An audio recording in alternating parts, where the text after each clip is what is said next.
कि उस समय हुआ ये कि उनके पूजा घर में जो प्रसाद चढ़ाए जाते थे वो अपने आप गायब हो जाते थे। तो लोग सबको कहते हैं कि महादेव ने ग्रहण कर लिया। ये बात कमरे से बाहर भी अब फैलने लगी।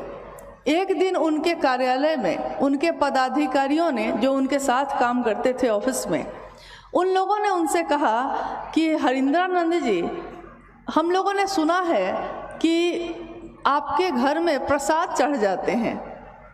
तो इन्होंने कहा कि मैंने तो आपको नहीं कहा ये कभी, अगर चढ़ता है तो सौभाग्य है मेरा, लेकिन मैंने तो आप लोग को नहीं कहा ये।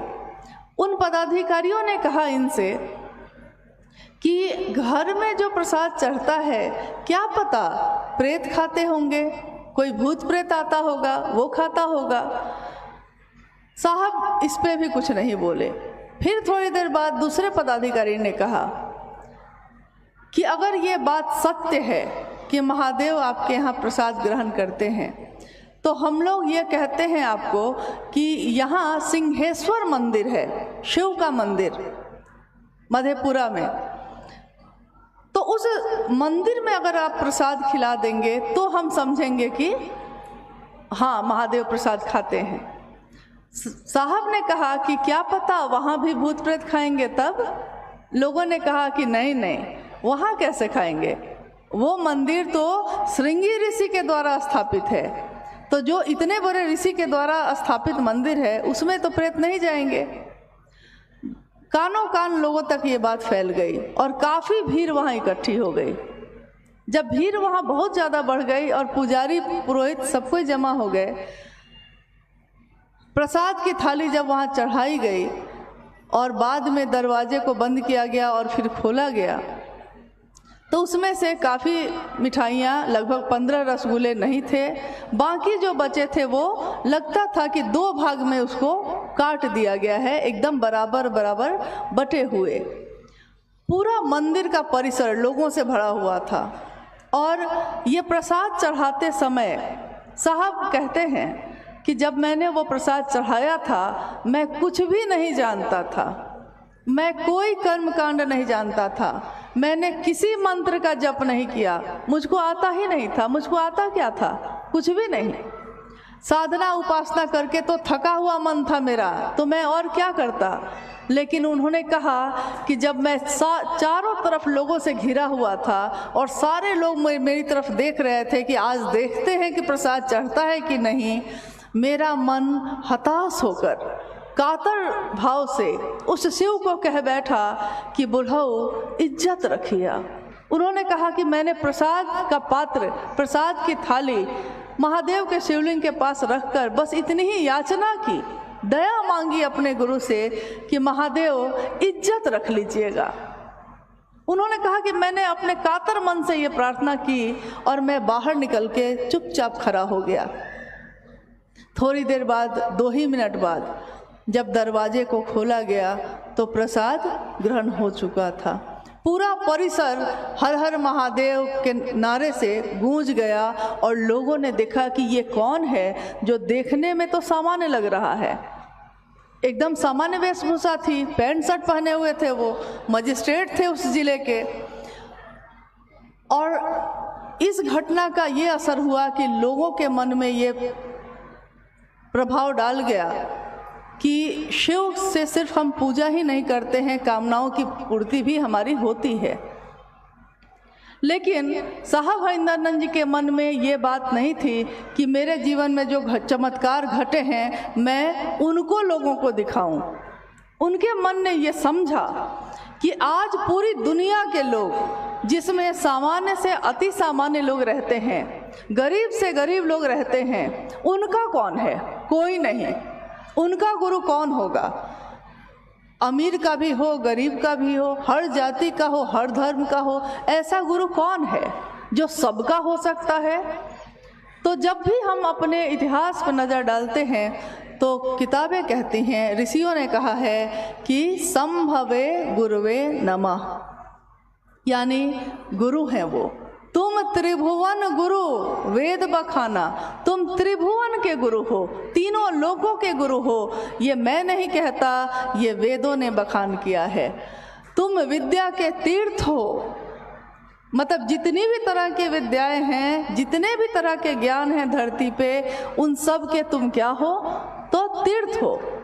तो उनके मन ने ये सोचा कि जब इतना सुंदर गुरु उपलब्ध है, इतना बड़ा गुरु उपलब्ध है, और हर व्यक्ति, सामान्य से सामान्य व्यक्ति उस शिव को अपना बना सकता है, तो क्यों नहीं हम लोग इस बात को दूसरों को कहें। शुरू में उनको काफ़ी कठिनाई हुई, क्योंकि सबने यही कहा कि हम महादेव की पूजा तो करते ही हैं, तो जब महादेव की पूजा हम करते हैं तो हम गुरु क्यों माने। सामान्यतः आप भी किसी को कहते होंगे तो वो हो सकता है यही कहते होंगे कि जब शिव भगवान के रूप में सब कुछ दे सकते हैं तो गुरु क्यों माने। साहब हिंदानंद जी ने उन लोगों को समझाया कि ईश्वर के रूप में वो सब कुछ दे सकते हैं, लेकिन सब कुछ प्राप्त कर लिया है और उसको संचालित करने का ज्ञान नहीं है तो क्या होगा। जीवन है, जीवन को चलाने का ज्ञान नहीं है। हमारे पुराणों में या हमारे बुजुर्ग कहते हैं कि पूत कपूत हो तो क्या धन संचय, पूत सपूत हो तो क्या धन संचय। सुना है आपने कभी? पूत कपूत हो तब भी धन संचय करने की ज़रूरत नहीं है, और पूत सपूत हो तब भी ज़रूरत नहीं है। कारण क्योंकि बहुत सारी संपत्ति आप अपने बेटे को दे सकते हैं, लेकिन अगर उस पुत्र को उस संपत्ति को संभालने का ज्ञान नहीं होगा तो क्या होगा। सारी संपत्ति वो बेच के घूम घाम के ख़त्म कर देता है, क्योंकि उसको पता ही नहीं है कैसे चलाए। एक छोटा सा परिवार भी आप चलाते हैं तो उस परिवार को चलाने का ज्ञान भी अगर नहीं हो हम लोग के पास तो हम उस परिवार को भी नहीं चला सकते हैं। तो उन्होंने कहा कि ज्ञान की ज़रूरत बहुत ज़्यादा है। न जाने क्यों महादेव के विभिन्न स्वरूपों की पूजा हुई है। किसी ने महाकाल के रूप में पुकारा उनको, किसी ने महायोगेश्वर के रूप में पुकारा है, किसी ने महासोमेश्वर के रूप में पुकारा, किसी ने महाओढ़रेश्वर के रूप में पुकारा, किसी ने कहा कि महामृत्युंजय हैं वो, किसी ने कहा कि वैद्यनाथ हैं वो, किसी ने कहा कि उमा के पति हैं वो, किसी ने कहा कि शमशानी और निहंगी हैं वो, किसी ने कहा तीनों लोकों का पति है वो, सब कुछ त्याग के बैठा है वो। आजकल एक गीत बज रहा है, बड़ा अच्छा है, क्या वो करेगा लेकर चढ़ावा, सब कुछ त्याग के बैठा है वो। क्या करेगा वो चढ़ावा लेकर, क्योंकि जो भी हम देंगे ये तो उसी ने हमको आपको दिया है, तो हम उसको देंगे क्या। लेकिन एक ऐसी चीज़ है जो हम दे सकते हैं उस महादेव को। ये बात उन्होंने समझाई कि आप चढ़ावा देकर, रुपए पैसे देकर, मिठाइयाँ और फल और जल और दूध चढ़ाकर उस महादेव को प्रसन्न कर लेते हैं, सही बात है, लेकिन ज्ञान प्राप्ति के लिए उस महादेव के सामने प्रेम और समर्पण की विधा अपनानी होगी, एक निष्ठ होना होगा।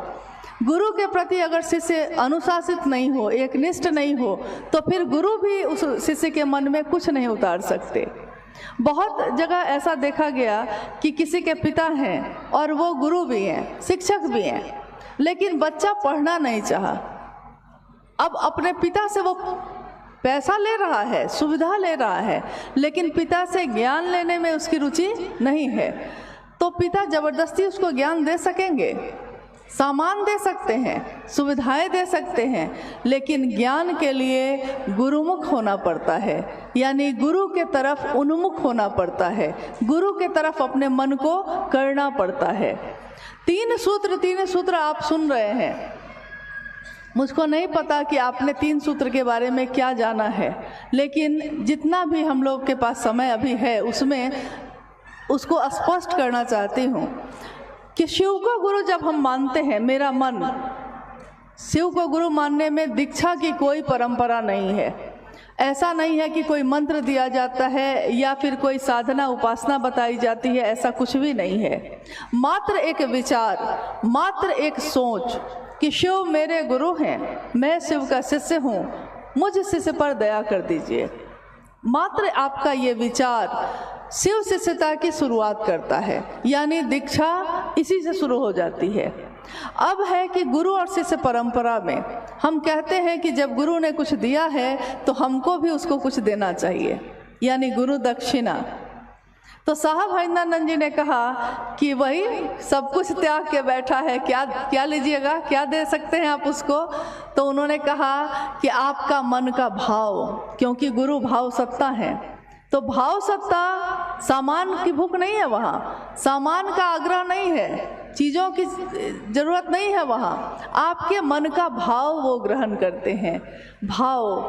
भावेन लभ्यते देवता, भावेन देव दर्शनम। भाव से देवता लभ्य होते हैं, भाव से देवताओं के दर्शन होते हैं। लेकिन ये शिव गुरु की परंपरा है, इसमें आपको विश्वास नहीं हो तब भी आपका एक विचार सिर्फ आपको शिवशिष्टता की तरफ बढ़ा देता है। और कहा जाता है कि जिस बारे में हम बार बार बात करते हैं, हर दिन बात करते हैं, एक दिन हमारा मन भी वैसा हो जाता है। संकीर्ण की बात करने वाले का मन संकीर्ण होता है। हमेशा किसी की शिकायत कर रहे हैं, हमेशा दूसरे की बुराई सोचते हैं, हमेशा किसी के लिए जलन है, तो हमारा चेहरा और हमारा जीवन भी वैसा ही हो जाता है। लेकिन किसी का भला सोचते हैं, अपना भी सोचते हैं, दूसरे का भी सोचते हैं, यानी विराट की बात करने वाला, समाज की भी परवाह करने वाला, अपनी भी परवाह करते हैं और दूसरों की भी करते हैं। अगर मैंने खाना खाया है, कोई भूखा है, तो मुझसे खाया न गया, ये है आपका मन का थोड़ा विराट होना, थोड़ा बड़ा होना। तो एक दिन आपका मन इससे भर जाता है और शिव की बात करने वाले का मन शिव से भर जाता है, शिव जैसा ही हो जाता है। तो उन्होंने अपने जीवन में सभी लोगों को एक संदेश दिया, चाहे वो जहाँ भी गए, यही कहा कि शिव से ज़्यादा अपना कोई नहीं, शिव से ज़्यादा बड़ा मित्र कोई नहीं, शिव से ज़्यादा आपका शुभ और कल्याण सोचने वाला कोई नहीं। तो क्यों नहीं उस शिव को अपना गुरु भी बनाते हैं, क्योंकि विभिन्न स्वरूपों की पूजा हुई है, लेकिन उनके ज्ञानदाता स्वरूप से लोग, सामान्य लोग नहीं जुड़े, कुछ विशेष ही लोग जुड़ पाए थे उस समय। अब हुआ ये कि सामान्य लोग जुड़ेंगे कैसे, क्योंकि हम लोगों को साधना करने अगर हम लोग बैठेंगे तो साधना होती नहीं है।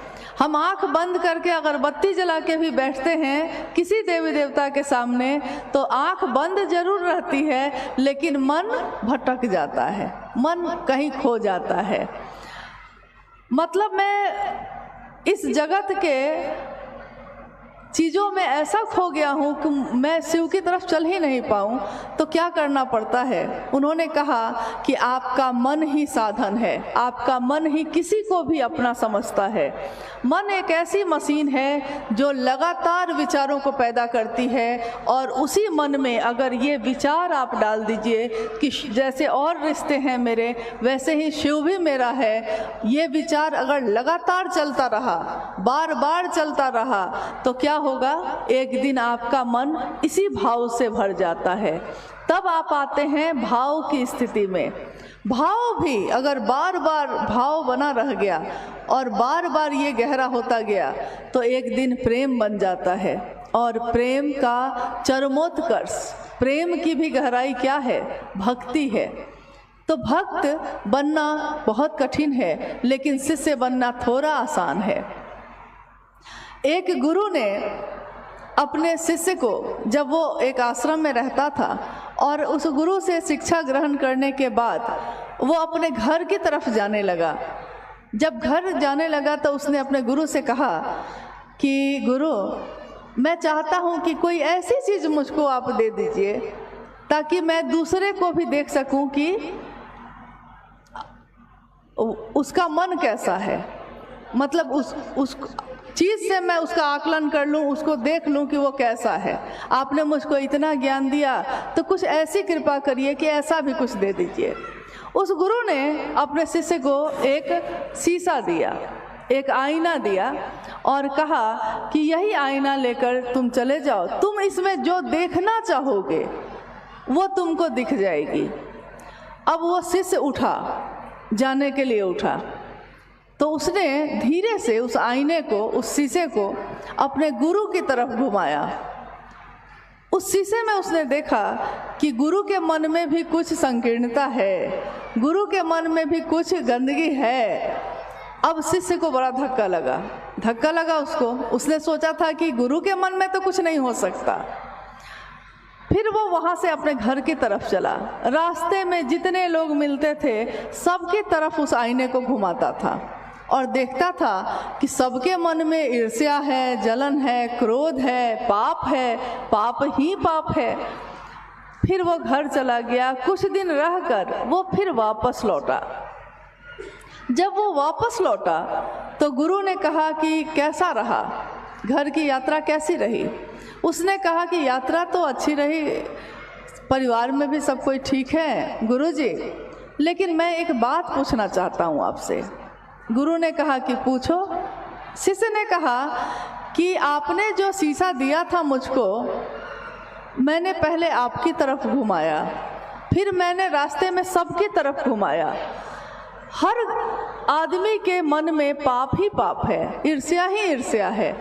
तो मुझको बड़ा आश्चर्य हुआ कि मैंने तो बहुत अच्छी चीज़ आपसे मांगी थी, आपने मुझको क्या दे दिया? गुरु ने कहा कि मैंने ये दिया तुमको ज़रूर था, लेकिन तुम एक भूल कर गए। तुमको ये आईना सबसे पहले कहाँ घुमाना था, किसके तरफ? सबसे पहले अपनी तरफ घुमाना था कि मेरे मन में क्या है उसको तो पहले दूर कर लें। तुम दुनिया को तो देखते रहे, लेकिन तुमने अपनी तरफ तो देखा ही नहीं। तो हुआ ये कि शिष्य ने समझ लिया कि मेरा मन ही मेरा दर्पण है और यही हमको समझा देता है, दिखा देता है क्या अच्छा है, क्या बुरा है, क्या पाप है, क्या पुण्य है। और इस तरह हम आते हैं अब शिव की शिष्यता पे। तीनों सूत्र, पहले सूत्र में मन ही मन कहना है, दूसरे सूत्र में मन अगर महादेव की परिधि में नहीं होगा, मन अगर महादेव के घेरे में नहीं होगा तो कितनी भी अच्छी बात कही जाए आपके मन में ये प्रवेश नहीं करेगा, मेरे मन में भी नहीं होगा, हम बोल भी नहीं पाएंगे, आप सुन भी नहीं पाएंगे। यानी मन उस जगह पे रहेगा तब ना। कितनी बार हुआ होगा कि आप किसी से बात कर रहे हैं और वो व्यक्ति भी दिखने में लग रहा है कि वो ध्यान से आपकी बात सुन रहा है। थोड़ी देर बाद आप कहते हैं कि अभी जो मैंने आपसे कहा आपने सुना ना, तो वो सामने वाला व्यक्ति कहता है कि अरे मैंने ध्यान नहीं दिया। आप कहते हैं कि अरे आप सुन तो रहे थे सामने बैठ के। उसने कहा कि मेरा मन कहीं और चला गया था, मेरा मन कहीं और चला गया था। यानी कि शरीर में रहते हुए भी मन अगर वहाँ से हट गया तो कोई लाभ नहीं है। ये मन कैसे टिका रहे, ये मन टिकेगा कैसे महादेव पे? क्योंकि इसको अभ्यास नहीं है, इसको अभ्यास है दुनिया में रहने का, महादेव के तरफ टिकने का अभ्यास नहीं है। कैसे टिकेगा? तो हम बात करते हैं अपने लिए भी, क्योंकि खुद भी शिव का शिष्य बनिए और दूसरे को भी प्रेरित करिए, दोनों तरफ शिव भाव भर जाए ऐसी बात करिए। तो दूसरा सूत्र कहता है कि शिव की चर्चा दूसरों से करिए ताकि खुद भी शिव शिष्य बनिए और दूसरे भी बन सके। तीसरा सूत्र कहता है कि मन ही मन अपने गुरु शिव को प्रणाम करिए।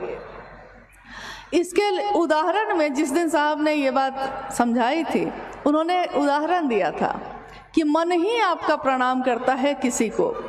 उन्होंने कहा कि एक गांव में एक व्यक्ति गया, उसने देखा कि एक सास और बहू दोनों बैठी हुई है। बहू अंदर से आती है, घर में निकलती है, सास बाहर बैठी है। तो वो बहू अपने सिर पे आंचल लेकर अपनी सास के पैर को बार बार छू के प्रणाम कर रही है। उस व्यक्ति को बड़ा अच्छा लगा। जब सास चली गई उसकी, तो उसने कहा कि आप लगता है अपनी सासू माँ को बहुत मानती हैं, क्योंकि कितने अच्छे मन से आपने अभी प्रणाम किया। तो उस बहू ने कहा कि अरे बहुत तंग है हम भाई, बहुत तंग है इनसे, बड़ा परेशान करती हैं, बड़ा दुख देती हैं। मैं सोचती हूँ हमेशा कि ये कब जाएंगी दुनिया से, लेकिन क्योंकि लौकिकता में सास है मेरी, माँ के बराबर हैं, तो प्रणाम तो करना पड़ता है ना। तो साहब ने कहा कि ऐसा ही प्रणाम उस महादेव को मत कर लीजिएगा, क्योंकि देखने में लगता है कि अगरबत्ती जला के बैठे हैं, फूल चढ़ा रहे हैं, जल चढ़ा रहे हैं, टीका लगाए हुए हैं, गेरुआ वस्त्र पहने हैं, लेकिन मन ही अगर शिव में नहीं है, मन ही नहीं टिका तो क्या फ़ायदा है। और अगर मन आपका रोशनी से भर जाए तो क्या होता है। मन उजियारा जब जब फैला, जग उजियारा होए, इस उजले दर्पण पे प्राणी देखो धूल न जमने पाए, कहीं धूल न जम जाए दुनिया की। इस आईने को भी पोंछने की ज़रूरत पड़ती है हमेशा, तो महादेव की छवि उसमें दिख सके, महादेव मेरे हैं ये मेरा मन समझ सके, इसके लिए हम तीनों सूत्र करते हैं ज़रूर। लेकिन इन तीनों सूत्रों को करने के पीछे हमारी मनसा मात्र रहती है कि हम शिव की तरफ चल सकें, मेरा मन शिव पे टिक सके। आपके इस जगह पे मुझे लगता है कि ये पहली बार इस तरह का कार्यक्रम आयोजित हुआ है, और अभी दिखने में आ रहा है कि बाहर मौसम काफ़ी ख़राब है। मतलब किसी के लिए अच्छा है, किसी के लिए ख़राब है। देखिए, हर चीज़ किसी के लिए अच्छी होती है, किसी के लिए ख़राब। जिसके पास अच्छा घर है, सुरक्षित है, उसके लिए तो बढ़िया मौसम है, बारिश देखने में अच्छा लगता है। लेकिन जिसकी टूटी फूटी झोपड़ी है, छोटा सा घर है, पानी भर जाता है, उसके लिए यही बारिश दुखदाई भी है। तो किसी के लिए जो अच्छा होता है किसी के लिए बुरा होता है, किसी के लिए जो बुरा होता है किसी के लिए अच्छा होता है। लेकिन शिव की शिष्यता सबको समान रूप से आवेशित करती है, सबके लिए एक जैसा ही होती है। मेरा अनुरोध है कि बारिश अपना काम कर रही है, लेकिन आप लोग जो पीछे खड़े हैं कम से कम शांत होकर बैठ जाइए। हमारे जीवन में पहले से ही काफ़ी परेशानी है, काफ़ी बेचैनी है, और इस परेशानी और बेचैनी में हमको कुछ समझ में नहीं आता। लेकिन महादेव की दया ऐसी है कि इस बेचैनी में भी महादेव याद आते हैं, इस बेचैनी में भी हम महादेव से दया मांगते हैं। यानी सारी परेशानियों के बीच रह के भी अगर वो शिव याद आता है, जिसकी नींद में भी शिव अवस्थित होते हैं, वो ऋषि होते हैं, वो साधु होते हैं। तो अगर एक मजदूरी करने वाले मजदूर को भी बोरा ढोते हुए भी वो महादेव याद आता है, या किसी को शानदार गाड़ी चलाते हुए भी महादेव याद आता है, तो इससे बड़ी साधुता और कुछ भी नहीं है। आइए हम लोग कुछ जिज्ञासा पे अगर आई है आपके यहाँ से कोई प्रश्न, कोई जिज्ञासा, कोई उत्सुकता, तो हम लोग थोड़ी देर उस पर बात करते हैं।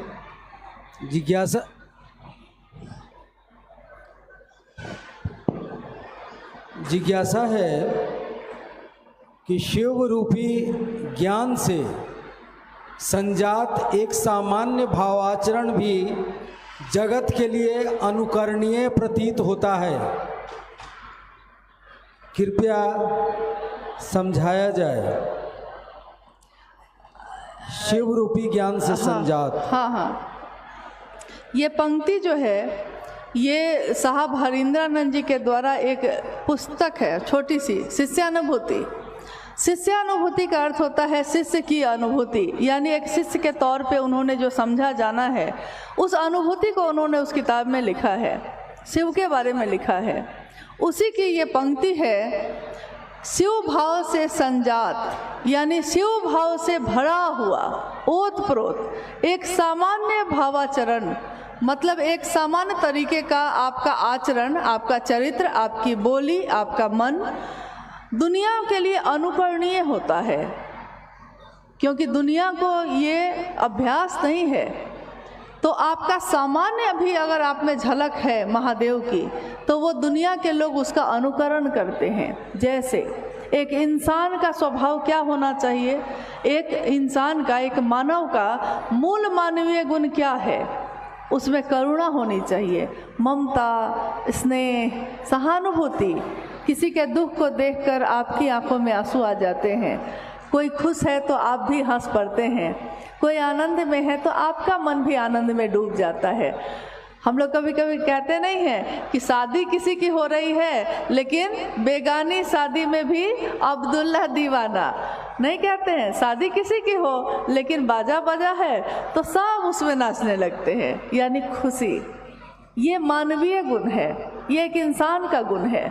लेकिन अभी जिस समाज में हम लोग रह रहे हैं, आपकी खुशी देख के दूसरा दुखी होता है, आपकी उन्नति को देख के दूसरा जलन में पड़ जाता है।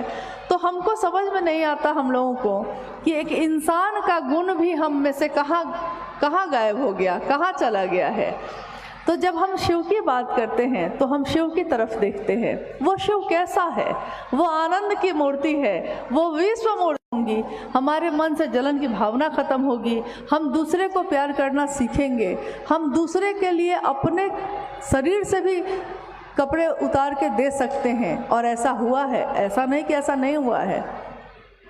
कितने ऐसे लोग जब ठंड में कहीं से गुजर रह सकते हैं, जब जब हमारे जीवन में कोई आपदा आई है और हम अपने घर में बंद हो गए, चारों तरफ से हमारा संपर्क टूट गया है, कहीं कोई जा नहीं रहा है। अभी कुछ ही समय पूर्व में कोरोना काल आया तो सब को हम भूल न जाएं, उस आनंद की मूर्ति को हम भूल न जाएं कि जगत के लिए हलाहल विष पीने वाला कौन है, लेकिन दूसरे को देने वाला वो अमृत है। महादेव ने, कहानी पढ़ी होगी आपने कि महादेव ने जब समुद्र मंथन हुआ और उसमें हलाहल विष निकला तो सारे लोग घबरा गए, चाहे वो देवता थे चाहे राक्षस थे, वो घबरा गए। क्योंकि अगर ये फैल गया तो कोई जीवित नहीं बचता, सब नष्ट हो जाते। सारे लोग जब घबराए तो वो पहुँचे महादेव के पास और महादेव ने उस विष का पान कर लिया, उस हलाहल को पी लिया। इसलिए उनका एक नाम नीलकंठ भी रखा गया है। विष को पी लिया। दुनिया ने उनको क्या दिया? विष दिया ना।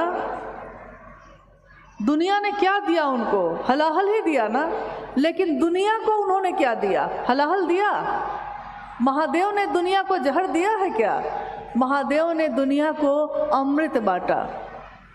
महादेव ने दुनिया को जीवन दिया। महादेव ने इस दुनिया को जब बनाया तो उन्होंने इस दुनिया में रहने की सारी व्यवस्था भी की। हर वो चीज़ जो बेशकीमती है उसकी कोई कीमत नहीं ली। आप आज हम जब बात करते हैं कि देखिए दुनिया कहाँ से कहाँ चली गई, आविष्कार पे आविष्कार हुए, वैज्ञानिक पैदा हुए, विज्ञान ने इतनी तरक्की की, लेकिन आज तक विज्ञान पानी की एक बूंद नहीं बना सका है। बना सकता था कि कौन है, मतलब जो है उसी को लज्जित करता रहता था कि हम ज्ञानी ज़्यादा है, तुमको ज्ञान नहीं है। उसने उस बच्चे को भी नहीं देखा कि वो बच्चा है। उसने कहा कि पढ़ते हो? तो बच्चे ने कहा हाँ।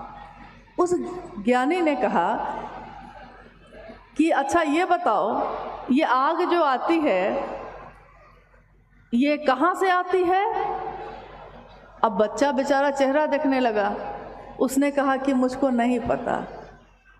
तो वो ठठा के हंस गया, बोला कि अरे क्या पढ़ते हो, ये भी नहीं पता आग कहाँ से आती है? तो वहीं पे एक दिया जल रहा था, दीपक एक जल रहा था। उस बच्चे ने उस दीपक को उठाया और फूंक मारकर उसको बुझा दिया। और उसने पूछा उस ज्ञानी से कि अब बताइए ये आग गई कहाँ, आई कहाँ? ये मुझको नहीं पता, लेकिन आग जो थी वो गई कहाँ, अब आप बताइए। तो वो बेचारा स्तब्ध रह गया। कोई नहीं जानता कि किसके अंदर क्या ज्ञान है, क्योंकि आप उसके कपड़े से उसका आकलन करते हैं, आप उसकी अमीरी गरीबी से आकलन करते हैं। लेकिन अगर किसी का मन उस शिव से टिक गया है तो वो देखने में फ़कीर लगता ज़रूर है, लेकिन वो फ़कीर होता नहीं है। क्या पता उसके मन को शिव ने किस भाव से भर दिया है, कौन सा ज्ञान भर दिया है। तो उस शिव ने हमको सिखाया कि न्यूनतम छोटी से छोटी व्यवस्था में भी सुखी रहा जा सकता है। महल के महल हो और आपको नींद नहीं आए तो कोई फ़ायदा नहीं है।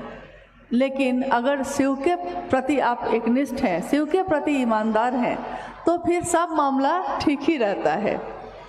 कहते हैं हमारे जहाँ अभी तो हम लोग झारखंड में रहते हैं, लेकिन बिहार और झारखंड पहले एक ही था। और बिहार की एक घटना है। एक व्यक्ति, एक व्यापारी थे और बड़े समृद्ध थे। वो कभी कभी साहब से मिलने आते थे, हम लोग भी वहाँ बैठे होते थे।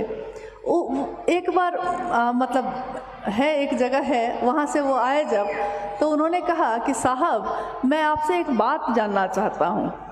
साहब ने कहा पूछिए। तो उन्होंने कहा कि मैं जानना चाहता हूँ कि मैं सही कर रहा हूँ कि गलत कर रहा हूँ। तो साहब ने पूछा कि क्या आप सही कर रहे हैं, बताइएगा तभी तो। उन्होंने कहा कि मैं व्यापारी हूँ, व्यापार करने के लिए मैं चाहता नहीं हूँ ऐसा करना, लेकिन मुझको कुछ बेईमानी करनी पड़ती है, कुछ झूठ भी बोलना पड़ता है, थोड़ा सा दूसरे को पीड़ा भी पहुँचानी पड़ जाती है कभी कभी। मैं जानता हूँ कि मैं गलत कर रहा हूँ, लेकिन मैं रोज़ महादेव के सामने अपने कमरे को बंद करके महादेव से दया की याचना करता हूँ, और मैं रोज़ कहता हूँ महादेव को कि महादेव आप तो जानते हैं ना कि मैं कैसा हूँ, आप तो जानते हैं ना कि मैं झूठ बोलता हूँ, मैं व्यापारी हूँ, मैं बेईमान भी हूँ, मैंने कितने लोगों को कष्ट भी पहुँचाया है, लेकिन चाहा नहीं है ऐसा। आप तो जानते हैं कि मैं कैसा हूँ, लेकिन तब भी आप मुझ पे दया कीजिए। तो उन्होंने कहा कि साहब अब इसके कारण होता है कि क्या बात है, लेकिन आज तक मुझको उन्नति ही उन्नति मिल रही है, ये मेरी समझ में नहीं आता है। साहब भी हंसने लगे। उन्होंने कहा कि दुनिया जिसको कहती है पाप, क्या पता उस महादेव के नज़र में वो क्या होगा, क्योंकि रौ रौ नरक के भागी को भी, रौ रौ नरक यानी कि जो करोड़ों करोड़ों नरक के भागी हों, ऐसा भी पाप अगर किसी ने कर दिया है तो फिर भी अगर वो अंतः से, अंदर से पुकारता है शिव को, अंतः से पुकारोगे तो उबार देंगे शंभु। हे उरग, हे सांप, तुम टेढ़ा चलते हो, तुम जहर रखते हो, हे उरग, तब भी अगर सीने के बल झुक के जाओगे तो क्या होगा। हे उरग, उर के बल जा, गलहार लेंगे शंभु। वो शंभु गले में धारित करते हैं, कलंकित चंद्रमा को भी वो माथे पे धारण करते हैं, दुनिया जिसको ठुकराती है वो उसको गले से लगाते हैं, और क्या चाहिए आपको। तो देखिए, उन्होंने ये भी सिखाया कि गुरु एक ऐसी सत्ता होते हैं जिसके सामने छुपाइए मत कि आप क्या हैं, आप जो है ना वैसे ही खड़े हो जाइए उनके सामने। और गुरु की जिम्मेदारी होती है कि वो अपने शिष्य के मन में अपना परिमार्जन करें, आकर्षण पैदा करें ईश्वर की तरफ। इसलिए ये पंक्ति जो अभी भाई सोविंद जी ने कही कि एक सामान्य भावाचरण, एक सामान्य यानी मन से जो आप सोचते हैं, आपकी बोली जो बोलती है वही आप करते हैं कि नहीं। आप दूसरे से तो अच्छी अच्छी बात कहते हैं, लेकिन क्या आपके आचरण में भी ऐसा है? अगर ऐसा है तब तो इससे अच्छी बात कोई नहीं होगी, क्योंकि आपके आचरण को देखकर कोई शिव को अपना बनाएगा।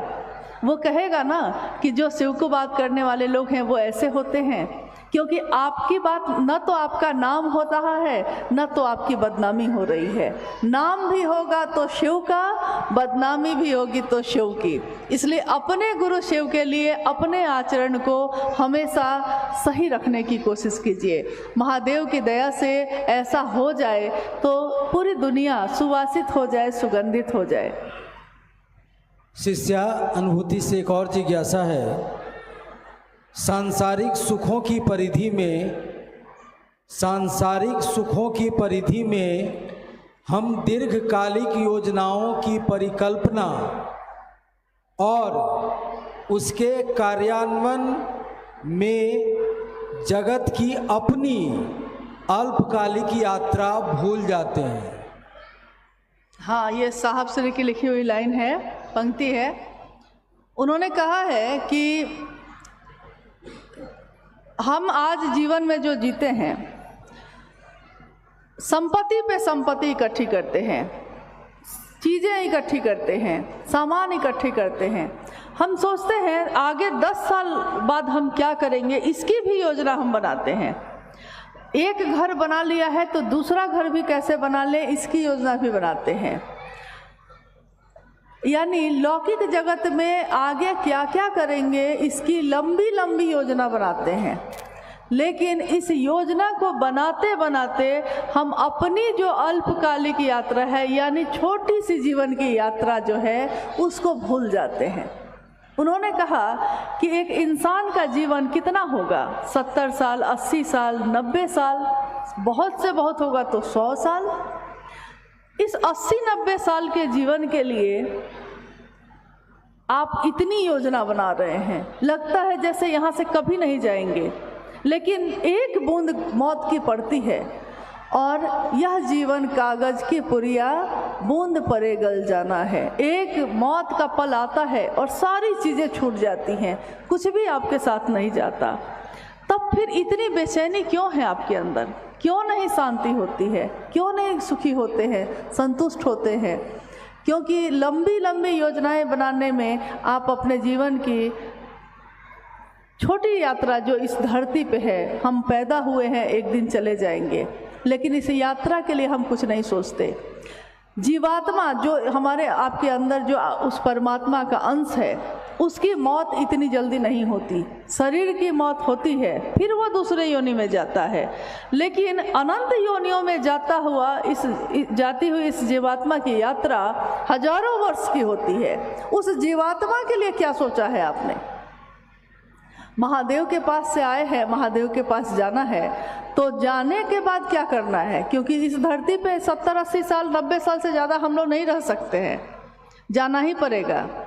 तो जितनी ज़रूरत है, उन्होंने हमेशा कहा कि जितनी ज़रूरत है उतना होना चाहिए, उससे थोड़ा और ज़्यादा हो जाए तो अच्छा है। साईं इतना दीजिए जामे कुटुंब समाए, मैं भी भूखा ना रहूं, दूजा भी भूखा ना जाए, दूसरा भी भूखा नहीं जाए। लेकिन बहुत ज़्यादा इकट्ठी तो कर लिए और उसके भोगने के लिए हम ही ना होंगे, क्या फ़ायदा हुआ? शिव का नाम लिया ही नहीं, भगवान का नाम लिया ही नहीं, किसी की भक्ति की ही नहीं, तो इस जीवन में किया क्या? सबके लिए तो किया था और जिसके लिए करना था उसके लिए किया ही नहीं। तो हम अपनी अल्पकालिक यात्रा को न भूल जाएं, हम अपनी छोटी सी यात्रा जो यहाँ है और चले जाएंगे, इसको न भूल जाएं। और यहाँ बड़ा बनने जैसा कुछ भी नहीं है, क्योंकि इतने प्राचीन समय से कितने बड़े बड़े लोग आए और ऐसा नहीं कि उनके पास संपत्ति नहीं थी, उनके पास महल और चौबारे नहीं थे, लेकिन एक दिन वो भी मौत के रास्ते चले गए।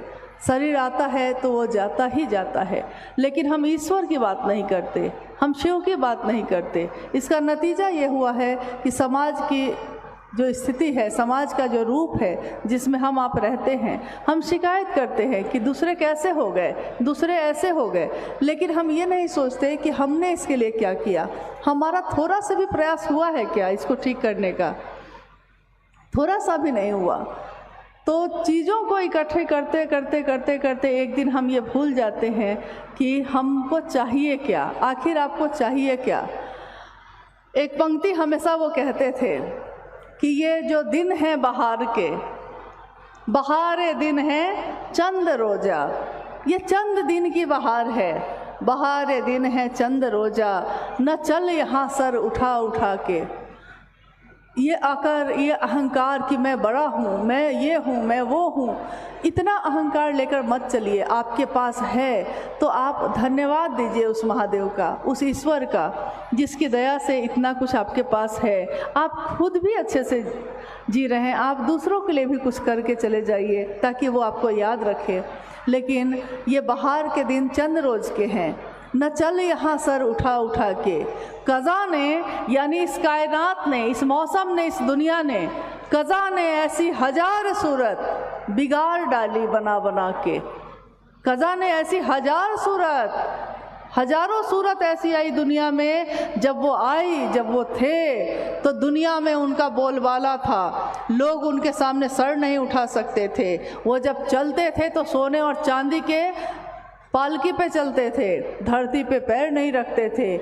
लेकिन जैसे ही शरीर गया, धरती पे ही तो आए, कहाँ गए? इसलिए इस जीवन को ऐसे जीने की कोशिश करिए जैसे हमारे शिव जीते हैं, जैसे वो महादेव जीते हैं। बनना है तो शिव जैसा बनो, जीना है तो शिव जैसा जियो, रहना है तो शिव की तरह जियो।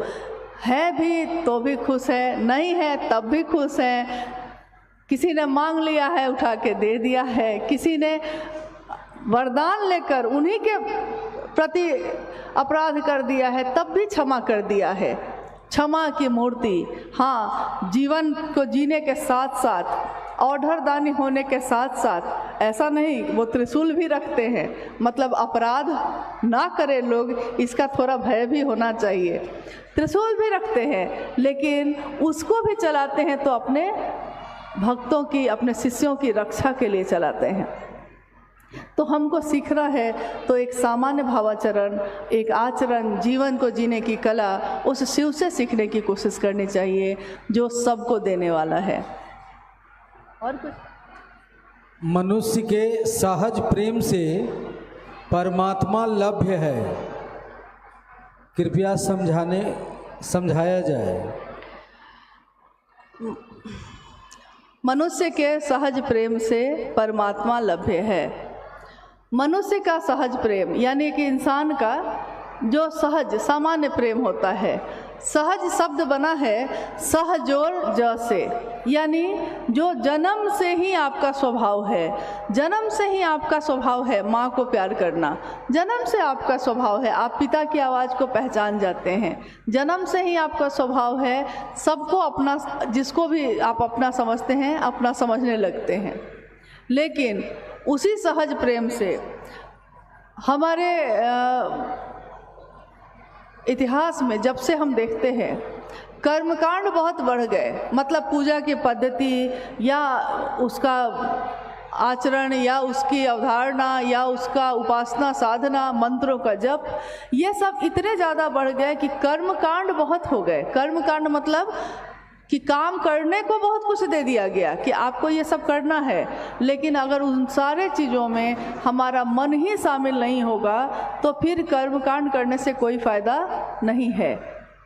तो सहज प्रेम से उस परमात्मा को आप पा सकते हैं। जिस तरह सहज प्रेम से पिता को प्राप्त करते हैं, जिस तरह सहज प्रेम से बेटा और बेटी अपना होता है, वैसा ही सहज प्रेम है ईश्वर से मिलने का भी। कोई बहुत भारी भरकम बात नहीं है, लेकिन हमको ये भी सुनिश्चित करना होगा कि हाँ, ये सहज प्रेम हमारे मन में ईश्वर के लिए नहीं है, शिव के लिए है, लेकिन हम समझ नहीं पाते हैं। ये प्रकट कब होता है, ये सामने कब आता है।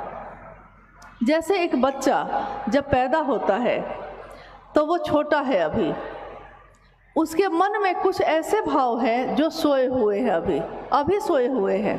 लेकिन जब वो युवा होता है, बड़ा होता है, अब उसका विवाह कहीं तय कर दिया गया है, अभी तय हुआ है, अभी शादी हुई नहीं है, बस तय हुआ है कि इस अमुक लड़की से तुम्हारी शादी होगी, और उसके अंदर का पति का भाव जग जाता है। होता है कि नहीं ऐसा?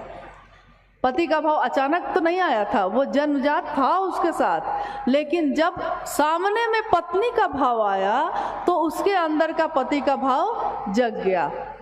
फिर कल को उसकी संतान होती है, पिता का भाव सोया हुआ है अभी भी। जैसे ही पुत्र या पुत्री सामने आया है, अभी पैदा नहीं हुआ है, अभी सिर्फ सूचना आई है कि आप पिता बनने वाले हैं या आप माँ बनने वाली हैं, अभी सिर्फ सूचना आई है, लेकिन उस सूचना पे ही आपके पिता और माँ का भाव जग गया। अचानक नहीं आया था कहीं से, ये था, जन्मजात था, लेकिन उस समय पैदा हो जाता है जब सामने वो संबंध आ जाता है। ठीक वैसे ही मित्र आता है कोई सामने, तो आपके अंदर भी मित्र बेटा, और बेटा के पास मन पहुंचा। वैसे ही कोई बहुत भारी काम नहीं है ये बहुत आसान है, सरल है, सहज है। सोचा और पहुँचे, शिव को भी याद किया और पहुँचे, बस इतना ही है।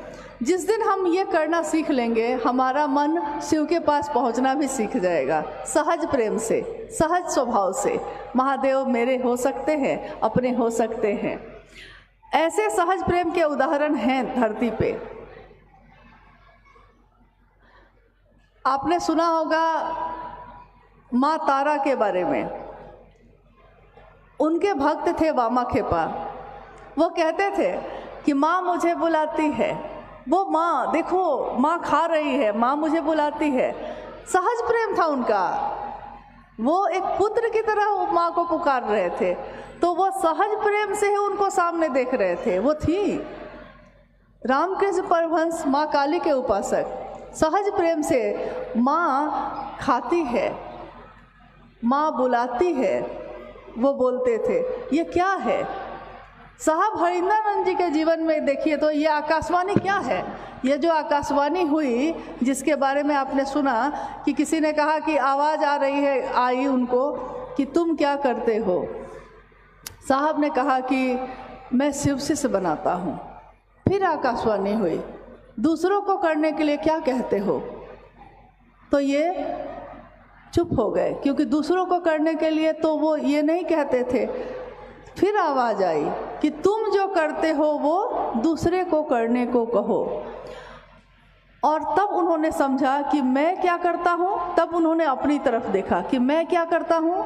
तो मैं शिव का शिष्य बना हूँ, मैंने शिव को अपना गुरु बनाया है, और मैं दूसरे को भी शिव की तरफ चलने के लिए प्रेरित करता हूँ। मैं कहता हूँ कि शिव को अपना मानो।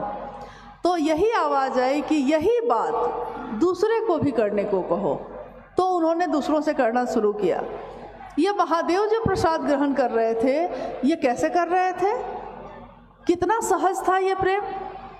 उन्होंने तो कहा कि मुझको कुछ नहीं आता था, मैं कुछ नहीं जानता, मैंने तो बस प्रसाद की थाली रख दी थी और कहा था इज्जत रख लीजिएगा, क्योंकि मेरा मन एकदम कातर था। मुझको लगा था कि सब हंसेंगे, सब मेरी हंसी उड़ाएंगे, अगर ये नहीं प्रसाद ग्रहण हुआ तो क्या होगा। ये परीक्षा की घड़ी थी। उन्होंने कहा, उन्होंने उद्घोष किया, उन्होंने ये वाक्य लिखे जगह जगह कि शिव गुरु के रूप में हैं आज भी। मैंने परीक्षा की है। एक शिष्य अपने गुरु की परीक्षा कर बैठा, गुरु शिष्य की परीक्षा करते हैं। यहाँ क्या हुआ कि शिष्य ही गुरु की परीक्षा कर बैठा है। उन्होंने कहा कि मैंने परीक्षा की है, आपकी परीक्षा प्रार्थनीय है। मतलब आप भी परीक्षा कर सकते हैं। अगर आपको नहीं विश्वास है तो बस इतना ही तो करना है आपको ना। कहीं चढ़ावा तो देने जाना नहीं है, कहीं दरबार लगाने तो जाना नहीं है। आप जहाँ हैं, जैसे हैं, मन ही मन उस शिव से कहना है, हे शिव आप मेरे गुरु हैं, मैं आपका शिष्य हूँ, मुझ शिष्य पर दया करिए। और जहाँ मौका मिले तो उनकी बात कर लीजिए। और नमः शिवाय सांस पे आई थी और सांस से उतर गई थी उनके। तो यही प्रक्रिया उन्होंने कही कि सर्वोत्तम विधि है। और बाद में जब शास्त्रों में हम लोगों ने देखा तो उसमें जगह जगह ये लिखा है कि अजपा जप, जप करने की सर्वोत्तम विधि है, सबसे बड़ी विधि, सबसे बढ़िया विधि है। इसके लिए आपको वाह किसी साधन की ज़रूरत नहीं, आपको माला लेके बैठने की ज़रूरत नहीं, आपको पद्मासन लगाने की ज़रूरत नहीं है। आपका मन ही किसी को अपना समझता है। उसी मन से शिव को प्रणाम कर लीजिए, महादेव को याद करिए, जैसा भी आपको उनकी आकृति याद है, जैसा भी समझ में आता है वैसा। और नमः सांस पे चढ़ा, शिवाय उतरा। सांस की सामान्य गति पे, सांसों की माला पे सिमर लूँ मैं शिव का नाम। सांसों की माला भी तो माला है। ये माला किसने दी हमको इस जीवन में? जिन्होंने दी है उन्हीं के नाम का जप कर लिए। तो इससे सुंदर जप क्या होगा? जो उन्होंने दिया है उसी का साधन बन गया। तो मन ही में ये तीनों काम तो करने हैं। आप करके देखिए, और आप चुपचाप करके देखिए, और देखिए, एकांत में बैठिए और सोचिए कि क्या आपके मन में परिवर्तन हुआ, आपके जीवन में परिवर्तन हुआ? क्या आप कुछ अच्छा सोचने लगे हैं? क्या आप शिव की तरह की दृष्टि से लोगों को देखने लगे हैं? दुनिया से जब दुनिया में खड़े होके जब महादेव की तरफ देखिएगा तो महादेव बहुत दूर नजर आएंगे। और आज तक यही हुआ था। सामान्य और अति सामान्य लोग उस महादेव को दूर से ही तो देख रहे थे। विश्वास नहीं था कि हमको पूजा करने भी आती है, विश्वास नहीं था कि हमको मंत्रों का जप हो सकता है हमसे। हम लोग पंडित जी को बुलाते थे, पुरोहित को बुलाते थे। हम लोगों को लगता था कि क्या पता संस्कृत का शब्द है, हम बोल पाएंगे कि नहीं बोल पाएंगे, हमसे होगा कि नहीं होगा, ये विश्वास भी नहीं था। और साहब ने कहा कि अपशब्द अर्चना के सुधार लेंगे शंभु, अंतः से पुकारोगे तो उबार देंगे शंभु। अब शब्द है अर्चना में, भाव अर्चना का है, लेकिन भाव अर्चना का है। टूटी फूटी संस्कृत बोल के भी, टूटी फूटी हिंदी बोल के भी उन्होंने कहा कि यह किसने कहा कि महादेव को संस्कृत सिर्फ समझ में आता है, क्योंकि यह भाषा तो मैंने और आपने बनाई थी। महादेव की भाषा तो कोई समझ ही ना पाया आज तक, और अगर समझना चाहिएगा तो उससे आसान कुछ भी नहीं है। महादेव की बात, महादेव की शिष्यता दिल में उतरने की विधा है, लेकिन दिल में उतरने की चीज़ों पे दिमाग नहीं लगाया जाता। जहाँ दिल का मामला हो वहाँ दिमाग नहीं लगाना चाहिए। हम अपनी माँ को दिल से प्यार करते हैं, हम कहाँ दिमाग लगाते हैं उसमें। हम अपने बेटे के लिए तड़प जाते हैं, हम कहाँ दिमाग लगाते हैं उसमें। एक दिन एक गुरु बहन रांची में, जहाँ हम लोग रहते हैं, उस समय साहब शरीर में थे और उनके पास आई थी। उसने रोते हुए कहा था, उसकी आंखों में आंसू थे, और उसने कहा कि मैं इतने दिनों से महादेव की बात कर रही हूँ, मैंने महादेव को गुरु माना, लेकिन मेरे जीवन के कष्ट कम नहीं हो रहे हैं। कभी कभी लगता है साहब कि छोड़ दूँ महादेव को। हमारे वरेण्य गुरुभ्राता ने कहा कि तुम्हारे जीवन में तो और भी संबंध है ना, पति है, जिस पति के पाँव को तुम दबाती हो उसी पाँव से वो तुमको लात मारता है, ठोकर देता है तुमको। जिसके लिए खाना बना के देती हो उसके मुंह से तुम्हारे लिए गालियाँ निकलती हैं, फिर भी तुमने कभी सोचा है कि उसको छोड़ दो? तो उसने कहा नहीं। साहब ने कहा कि इस दुनिया के रिश्ते दुख से दुख देते हैं, ठोकर पे ठोकर देते हैं, लेकिन तब भी अपना मान लिया है तो उसको नहीं छोड़ते। और महादेव ने तो ऐसा कभी किया भी नहीं है, उसको छोड़ने की बात करती। जो सबसे उबार सकता है, जो सबसे निकाल सकता है, उसी के साथ रहने से दुख से दूर हो सकती हो, उसी को छोड़ने की बात करती हो। उसने तुमसे लिया ही क्या है? एक निष्ठता लेकिन चाहिए। एक जगह खड़े हो गए हैं तो फिर खड़े हो जाइए। क्या पता यहाँ पानी अभी नहीं है, लेकिन आपके कुराई करते करते में एक ही जगह अगर करते रह गए तो कहीं ना कहीं पानी निकल जाएगा। और अगर ऐसा नहीं किया तो क्या होगा? कभी यहाँ कभी वहाँ करते करते ऐसा हो जाएगा कि कहीं कुछ भी हासिल नहीं होगा। कहते हैं कि देवताओं के भी, देवी देवताओं के भी देव कौन है? तो उनको हम कहते हैं महादेव है। वो महादेव सारे देवी देवताओं के भी देव, आराध्य। और सोचिए कि अगर वो आपका हो जाए तो क्या सारे लोग आपके नहीं हैं? कोई देवी कोई देवता वो किसको चाहती हैं? माँ देवी किसकी इच्छा है, किसकी शक्ति है? शिव की ही ना, शिव से अलग तो नहीं। शिव की पूजा तो सभी की पूजा होती है, शिव से अलग तो कोई है ही नहीं, अभिन्न रूप से एक है। जैसे अग्नि में अग्नि है तो धाह है उसके साथ ही है, दूध में है तो सफ़ेदी उसके साथ ही है, धूप में उसकी रोशनी उसके साथ ही है, उसी तरह शिव और उनकी शक्तियाँ एक ही हैं, अलग नहीं हैं। तो जब शिव को चाहा है तो सबको चाहा है, लेकिन अलग अलग चाहेंगे तो शायद शिव तक जाना थोड़ा कठिन या समय लग सकता है। लेकिन शिव को चाहा तो सबको चाहा, और जिसने शिव को चाह लिया उसके लिए क्या असंभव है। हम लोग आज जो यहाँ आए हैं, खत्म करें। हम लोग का मात्र एक ही प्रयोजन है। हम लोग के भी घर बार हैं, परिवार है, बच्चे हैं, जिम्मेदारियां हैं, लेकिन उन जिम्मेदारियों में भी हम अपने महादेव के काम को कर लेते हैं, क्योंकि अपना है, वो मेरा है। मैं ना करूं तो दूसरे करेंगे या ना करेंगे मुझको क्या पता, लेकिन मुझको करना है ये मुझको पता है। एक राज्य में अकाल पड़ गया, राजा का शासन था उस समय, अकाल पड़ गया। अकाल यानी सूखा पड़ गया। राजा ने अपने ज्योतिषी को बुलाया और उससे पूछा कि अकाल जो पड़ गया है इसको दूर करने का उपाय क्या है, कुछ तो रास्ता बताइए। उस ज्योतिष ने कहा कि महाराज आपके राज्य में एक बहुत बड़ा कुआं है, ठीक राज्य के बीच में है। तो आप क्या करिए कि अपनी प्रजा को यानी अपने राज्य में रहने वाले लोगों को सबको सूचित करिए कि अमुक दिन में इस नक्षत्र में इस राशि में ज्योतिष है ना, तो उस अनुसार बोल रहे थे। सारे लोग दूध से भरा हुआ एक लोटा लेकर उस दिन सब कोई उस कुआं में, उस सूखा हुआ है कुआं सूखा हुआ है, उस कुआं में डालें। जब दूध से वो कुआं लबालब भर जाएगा तो फिर मैं सबसे अंत में अंतिम लोटा जो दूध का है वो आप रखिएगा और फिर इस राज्य का सूखा जो है अकाल खत्म हो जाएगा। राजा ने तुरंत ही मुनादी करवा दी। पूरे राज्य में उनके आदमी घूम गए, सबको सूचना दे दी गई। जिस दिन ये होना था उस दिन राजा अपने महल के ऊपर खड़ा होकर चुपचाप देख रहा है। तो देखता है कि राज्य के सारे लोग वहाँ जमा हैं, सबके हाथ में लोटा है।